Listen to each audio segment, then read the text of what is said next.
God help them. God help them. Sisters and brothers, I'm delighted to be able to introduce our next speaker. I mean, I'm really delighted.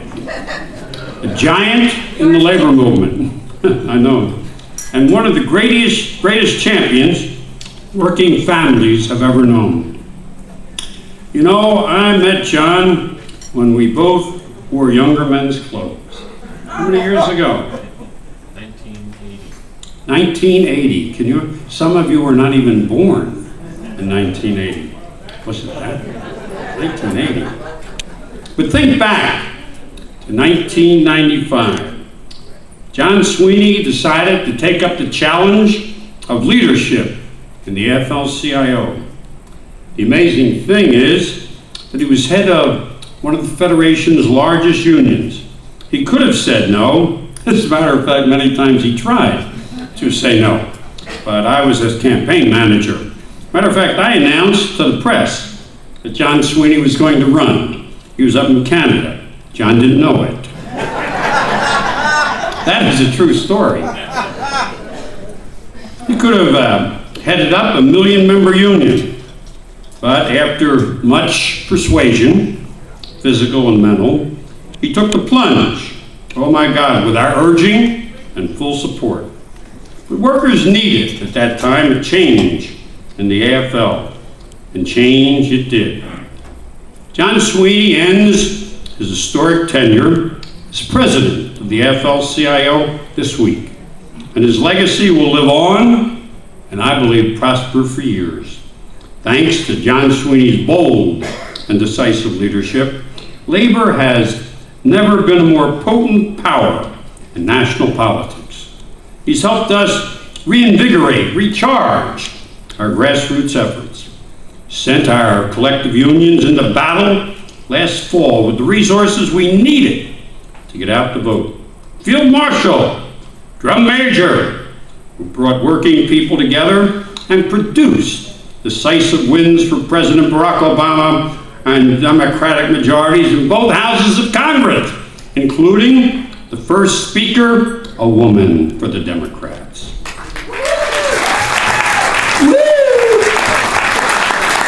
And he's been an inclusive leader. He's broadened the participation of women, workers of all races and faiths, and sexual orientations. Sisters and brothers, our movement is stronger today because he understood that labor would be stronger when our House was more open to the voices of all workers. He has strengthened our bonds of solidarity and has made our movement better and our country better. John has been an organizer. He's done more to organize the unorganized than any leader in our history.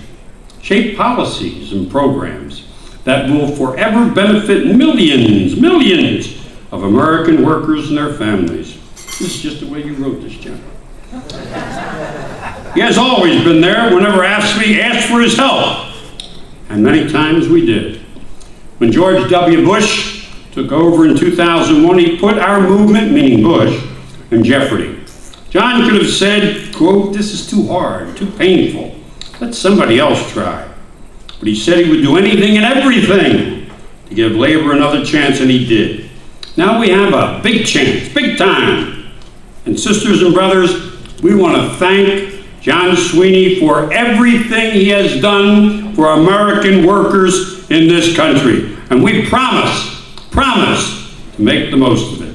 Join me in giving a great green welcome to the man of the moment, our leader, John Sweeney.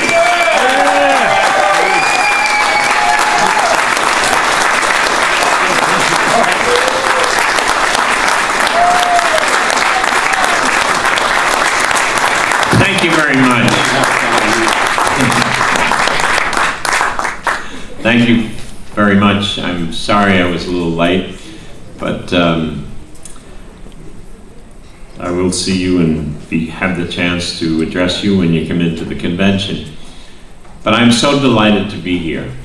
I usually get invited to the AFSCME caucus at all the major events, whether it's AFL-CIO convention or it's a Democratic convention. And it affords me a great opportunity to thank First of all, your leader, Jerry McEntee. Jerry's right that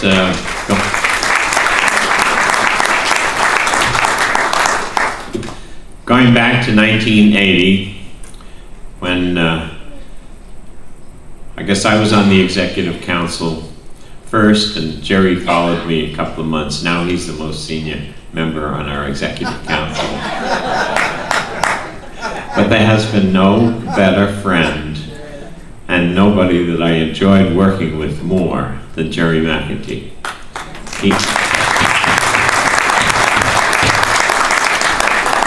You all know him very well, and I think I do too. And it has been such a pleasure to have his friendship, but even more important, to have his leadership and his wisdom. And he is the most astute politician in the AFL-CIO. He has made a major contribution throughout his years as president of AFSCME and as member of the Executive Council, Vice President of the AFL-CIO. He has made a great, great contribution, and for that I am grateful. I value your organization. I know so many of you from traveling around the country and from your various meetings and so on, and it's always been a great opportunity for me to be with you in the great work that you do. I know how active AFSCME is at the grassroots level. I know how active they were in the campaign. I was in many of your union halls through the campaign, and I saw what you were doing up front. It's something that you can be very proud of. And I see Jerry's wife here, Barbara, who has made a great contribution to keeping Jerry on the track.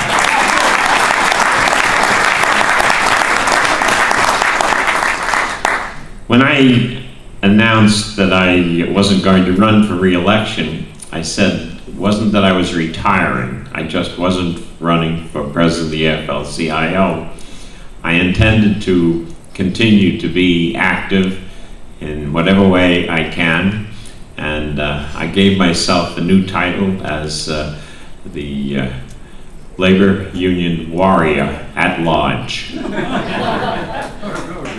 So I'll be involved, and Rich Chunker and I have worked very well together over the past 14 years, and he wants me to stay involved in many of the different activities, and I'm grateful for that, and I'm looking forward to that. Many of you will remember the former president of the UAW, Doug Frazier. Yep. Shortly after Doug Frazier retired from the UAW, he was in the AFL-CIO building one day, and I said, Doug, I guess you're not as busy as you used to be. He said, John, I'm busier, but I can decide what I'm busy about. Well, I think Sweeney could learn a little from that as well. And you know, the work that you do is the model for so many of our affiliates. And I know as public employee leaders, you realize the importance of politics and the importance of electing the right people to office.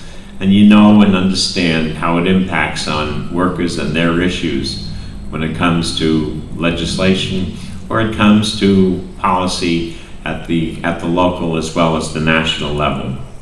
And for what you have done, I thank you very much. I'll have a lot more to say later on this afternoon, but I did appreciate the opportunity to be invited here today and to thank each and every one of you for the great contribution you made, not just to the success of AFSCME, but to the success of the labor movement. We are very grateful to you. Thank you.